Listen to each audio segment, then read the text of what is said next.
Stalingrad, 1942. Winter lashed the city, covering the ruins in a blanket of white and gray. Amid the rubble, the great Soviet sniper hunted down his enemies, one by one. Vasily Zaitsev, an emblem of the Red Army who annihilated 400 Nazis during World War II. Such was his impact on the conflict that Adolf Hitler sent his best marksman to assassinate him. If you want to learn everything about the life of Vasily Zaitsev, his legacy, and the incredible confrontation with the Nazi sniper, then join us for this new installment of military history.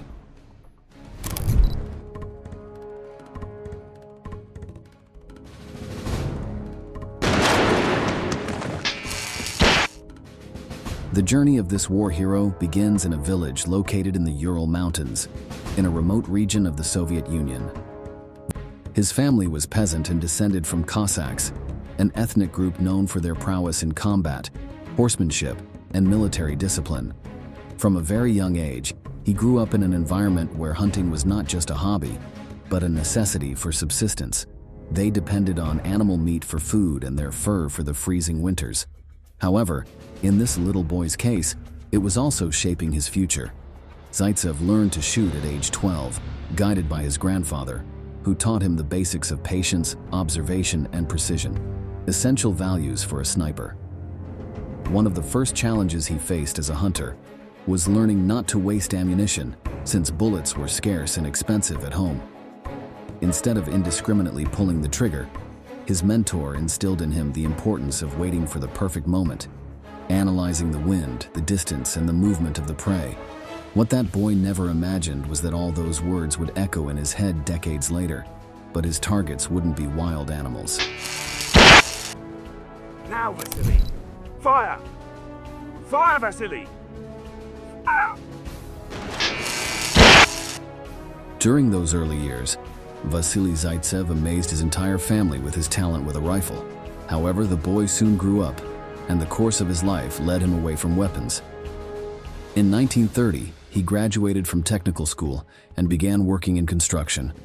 He spent a long time there until 1937, when the turbulent European landscape, with the threat of Adolf Hitler on the horizon, led him to join the army.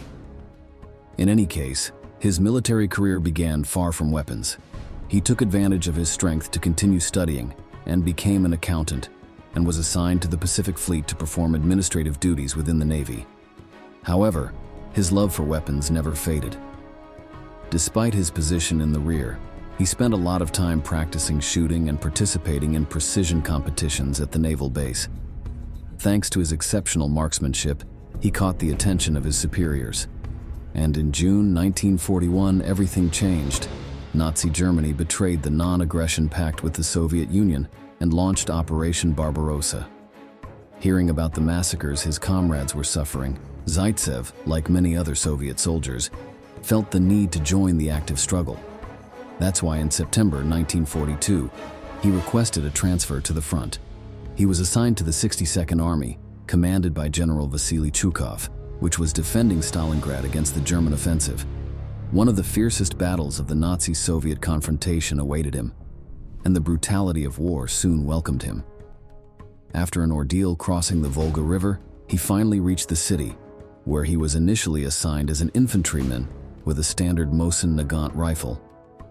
However, he soon demonstrated his lethal skills in combat.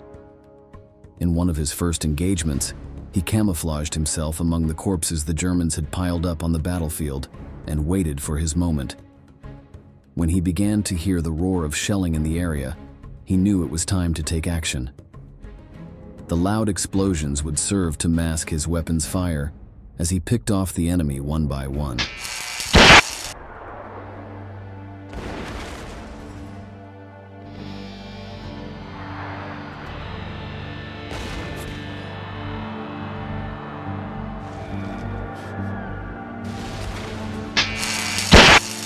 Zaitsev was lethal and didn't miss a single shot.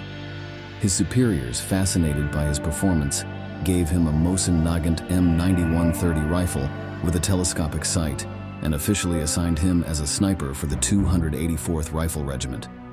Once in that role, he began operating in the ruins of Stalingrad, quickly becoming a true German hunter. His tactics consisted of constant movement, hiding in the rubble, and using the environment to his advantage. He was a lethal ghost. His exploits soon made him famous, and to continue contributing to the Red Army, he also began training new snipers. Among his best students were Viktor Medvedev, Anatoly Chekhov, and Tanya Chernova. All three spread terror among the Nazis, who began to fear raising their heads in trenches and ruins, because they would die instantly. With his trusted team, Vasily Zaitsev made his most important contribution from a strategic point of view. Snipers stopped acting alone and began operating in groups of 2 or 3. With an observer and a secondary sniper, they constantly rotated positions to avoid detection. Every detail made a difference. Between October and December 1942, Zaitsev had 242 confirmed kills among German soldiers and officers. However, the actual number of casualties could have been much higher, as several of his murders went unrecorded.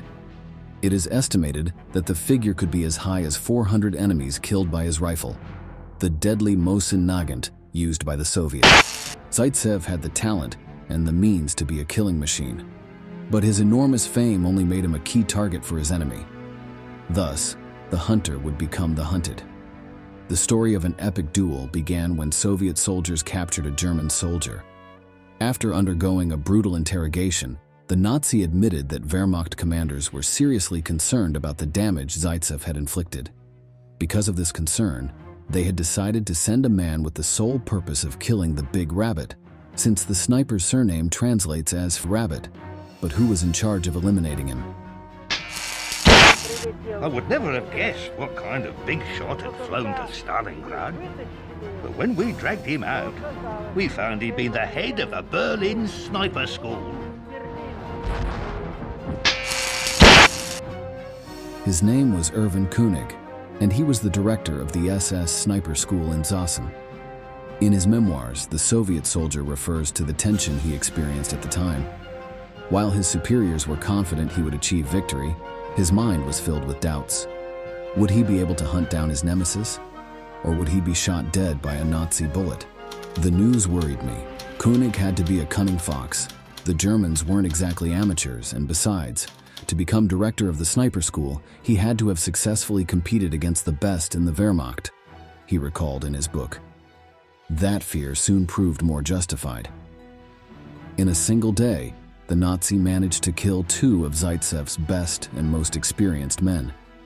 Thus, he demonstrated to the Soviets that he would be facing a well-trained and skilled soldier.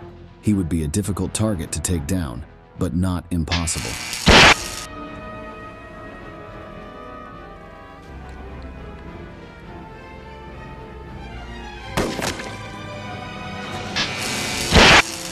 As a first step, Vasily summoned another of his apprentices, Nikolai Kulikov. Together, they headed to the area where the Nazi had defeated his 2 comrades, and there, the enemy welcomed them in its own way.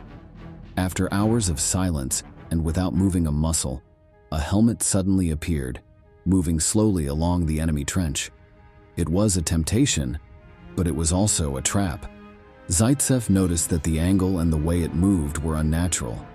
It was probably one of König's adjutants using a stick to plant the decoy. If the Soviets fired, they would reveal their position for the German sniper to attack. However, to succeed in this duel, patience was required. Whoever could wait until the right moment and not give in to despair would win. The second day passed in the same way. No one showed up, and the tension continued to rise. If this continued, someone would soon make a mistake. It was on the 3rd day that the scene changed. A Soviet commissar arrived at the trench to inform Zaitsev that he had discovered the enemy's hiding place from the rear. But when he stood up to point it out, a bullet seriously wounded him. Vasily quickly realized that only an elite sniper was capable of making a shot like that, with such speed and precision. It was König. Don't do that!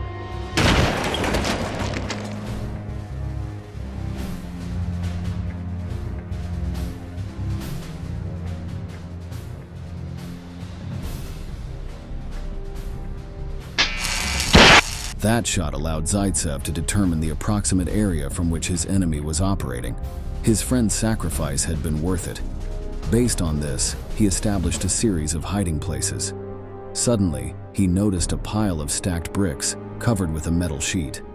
Until then, the place had gone unnoticed, so it was undoubtedly a perfect sniper's nest. To corroborate his premonition, Vasily ordered his comrade to raise a glove tied to a stick above the trench. The enemy bullet immediately arrived. They had found König. It was time to act, but they should not rush. Long hours passed until Zaitsev asked Kulikov to remove his helmet and lift it very slowly. He only had to show a small edge to tempt the Nazi, who once again fell into the trap.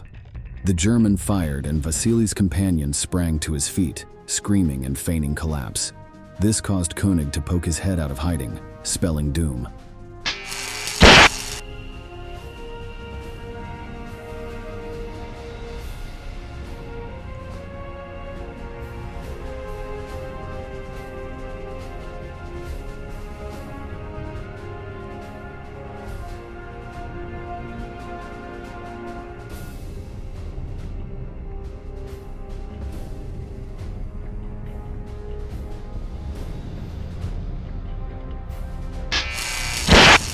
Thus ended the most epic duel between these skilled snipers.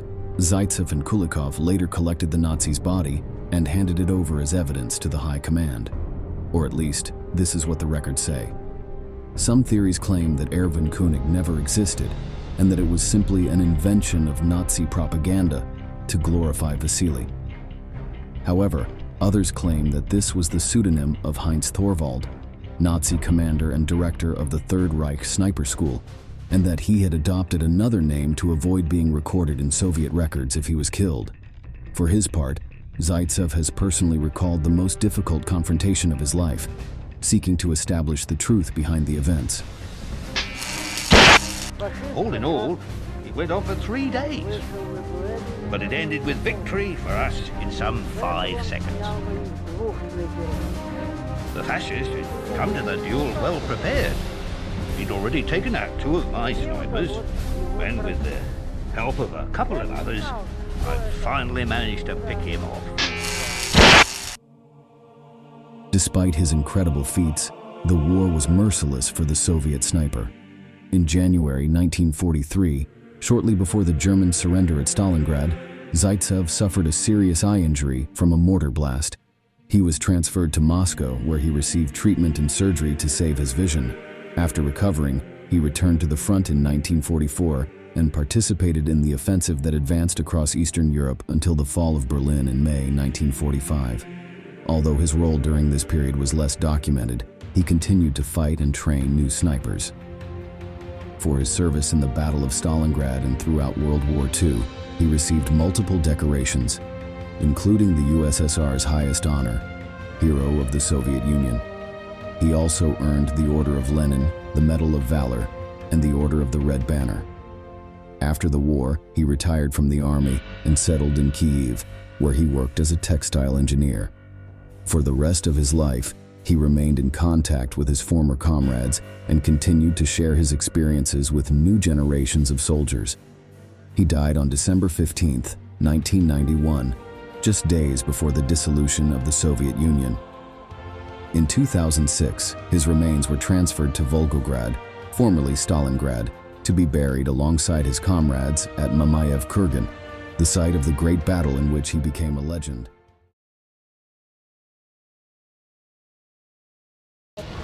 Anderthalb und doppelte Bedeutung.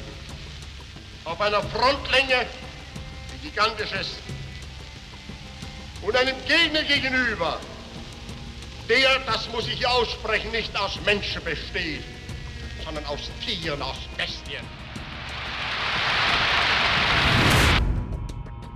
In the icy Russian tundra, the Nazis sought to establish a grim destiny for the people of the Soviet Union.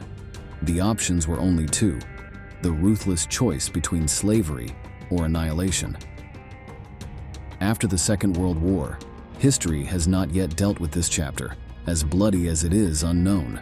The magnitude of the horrors unleashed by the Nazi invasion of the Soviets and the fateful confrontation that began in 1941, a dark story of suffering, where the destiny of a nation was on the edge of brutality and destruction. In today's video, we are going to share with you the history of the Nazi enterprise known as Operation Barbarossa. We will try to give you details of how this offensive was carried out, but we will emphasize the atrocious and savage behaviors of the German and Soviet soldiers. This was a contest in which there was no place for humanity, and the battlefield was completely bloodthirsty. Prepare for a journey to the cold lands of the USSR, where the bones of the innocent crunched under the march of two armies determined to destroy the enemy. Welcome once again to military history. In the early 1940s, the curtain of history opened to reveal one of the darkest and most brutal episodes of the 20th century, the Nazi invasion of the Soviet Union.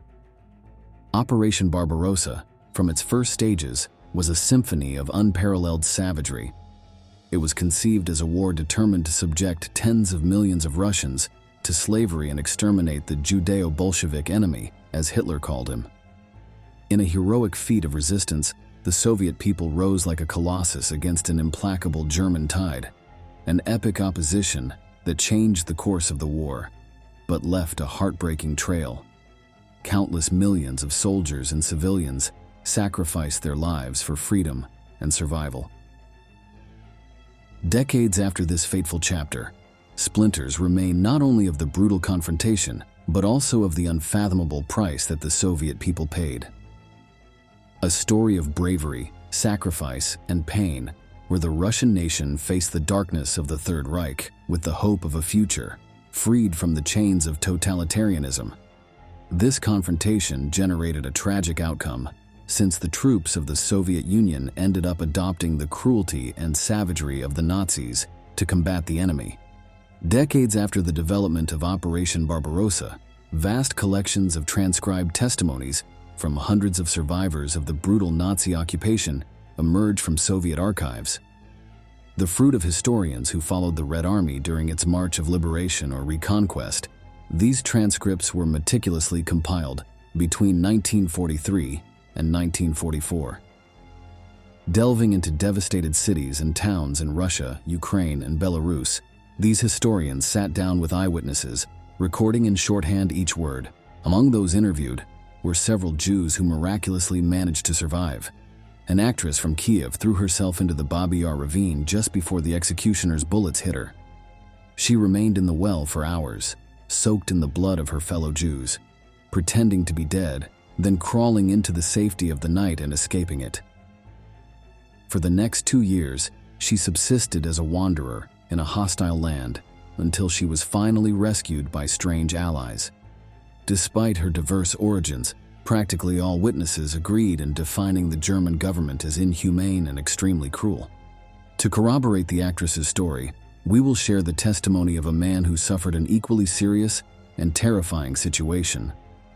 The event, narrated by the Jewish refugee, who at the time of the story was just a child, is truly shocking. Let's listen firsthand to the event that, we warn, can chill the blood of the most sensitive. Mi padre me abrazó y me puso las manos en la nuca. Las ametralladoras empezaron y yo caí. Recuerdo lo que sentí entonces. Mi madre me empujó. Yo caí y él me cayó encima. Creo que me cayó encima. No le vi cayendo, pero estaba encima de mí. Estaba encima, abrazándome y escupiendo sangre. Tras unos segundos, dejó de moverse.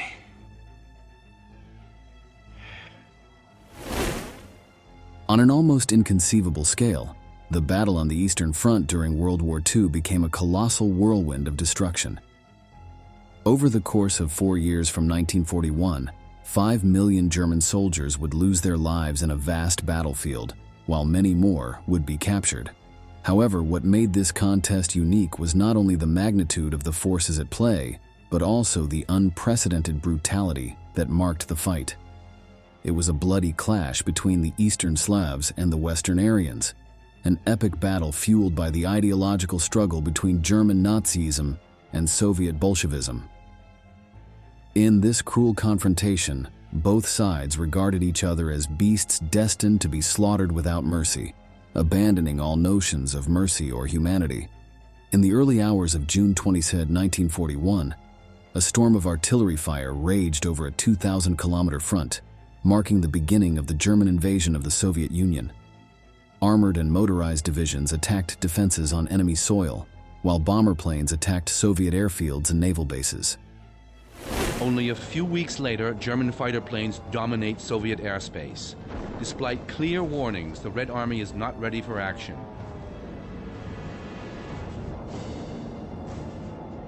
The invaders are confident of victory.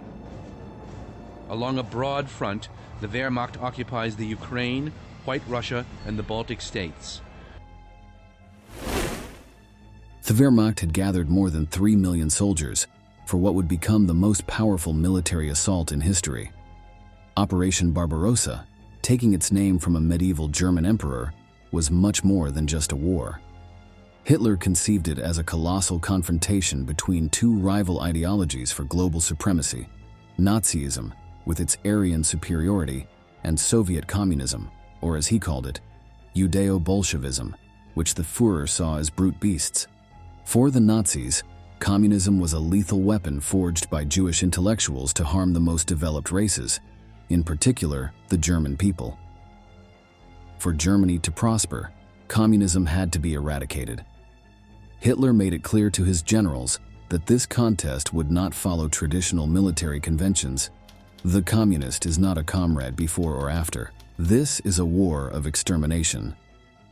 Racializing its enemy in the East as an inferior Asian Jewish force, the Third Reich justified extreme cruelty. German soldiers, according to the decrees of the High Command, had to ignore the international standards of war conduct that Germany respected in other theaters of war. The invasion of the Soviet Union was prepared in maximum secrecy, with the objective of annihilating in a single blow the country with which, paradoxically, Germany had signed a non-aggression pact. Hitler, urging his generals to fight a battle of annihilation, made it clear that murder, systematic rape, and looting were not only permitted, but actively encouraged by Nazi generals. German tanks broke through the Red Army defenses and retreated over the trenches to bury their occupants alive. The luckiest Soviet prisoners of war were shot, while the others were left without food, with no choice but to resort to cannibalism or starvation. Fleeing civilians were massacred without a moment's hesitation, with shelling or machine guns. In addition, 500,000 Jews who lived on the borders were trapped in the middle of the conflict and were easy prey for the most bloodthirsty Nazis. Behind the German front line advancing rapidly into the heart of Russia were specialized SS killing groups that cruelly dealt with these villages. They hanged communist officials and took Jewish men, women, and children to execution pits where they were unceremoniously killed. However, going east became Hitler's biggest strategic mistake. The Führer assumed that it was going to be a quick victory, estimating a fight of 4 weeks or even less. He thought that a demoralized Red Army, plagued, according to him, by the cancer of Marxism, would give in to his elite troops. But as we will see, the reality turned out to be very different. Our superiors told us time and again that the Russians were subhuman, uneducated, so the Russians were given short shrift. And we were also told that we'd be home by the end of December, in time for Christmas. In the midst of chaos and looming threat, the Soviets found a lifeline in coercion and fear. The commissars remained relentless behind the defensive lines, shooting mercilessly at those who retreated in fear from the impressive Russian resistance. However, what was crucial was the resurgence of ancient patriotism, present in the blood that ran through all the inhabitants of Soviet soil. Mother Russia was under an existential threat, and soldiers, civilians, men, women, and even children united in defense of what quickly became popularly dubbed the Great Patriotic War. The renowned Lieutenant Mikhail Alexeyev urged ordinary Russian citizens with a phrase that would be printed in history books: if you can wield a weapon, be it a shovel or a pitchfork, attack the Germans with it. Kill a Nazi and save the homeland. It didn't take long for Hitler to discover that nothing unites a divided people more than an invasion of his country. The patriotic rhetoric resonated in the hearts of the Soviets with unexpected results. Although key cities such as Leningrad and Stalingrad were on the verge of collapse, they proudly held out despite massive losses. In the midst of the fierce battles, it was not surprising that the Russian front was the most feared destination for German soldiers. This was the turning point. From that moment on, Hitler's forces began to put themselves strictly on the defensive. The front line would oscillate in a constant back and forth between attacks and counterattacks, while both armies, with the Germans outnumbered 2-1, faced each other like crazed fighters, without mercy. The fury of the conflict on the Eastern Front raged with unprecedented brutality. Convinced that all Soviet Jews were carriers of the Bolshevik plague, the Nazi invaders directed their wrath especially at them. In moments of strong resistance, police leaders instinctively blamed Jews, creating a poisonous narrative of connection between partisans and Jews. A case in point was the city of Kyiv, which became the scene of a brutal massacre in retaliation for a Soviet attack. In just 2 days, 33,171 Jewish men, women, and children were executed in the Babi Yar ravine. The SS justified these atrocities, claiming that all Jews were servants of Soviet Bolshevism. Even if that statement were true, nothing justifies the atrocities carried out by the German troops. There is no ideological difference that excuses throwing old people, infants, and pregnant women alive off a cliff and finishing off those who were left dying by throwing a grenade at them. German rage was not limited only to the Jews, but spread to Soviet soldiers, considered infected by Bolshevism. The lack of foresight to build barracks or distribute food to captured hostages revealed an implacable policy. Nazi troops were ordered not to share food with captives, and any attempt to assist civilians would be punished by death. Russian prisoners of war were treated as mortal enemies, compared to wild animals, and subjected to inhumane conditions. Their policy of eliminating the supposed Bolshevik threat was brutally effective. More than 2 million Soviet war hostages died before 1942, forced to starve, contract diseases, and suffer innovative murder methods that we will review in detail later.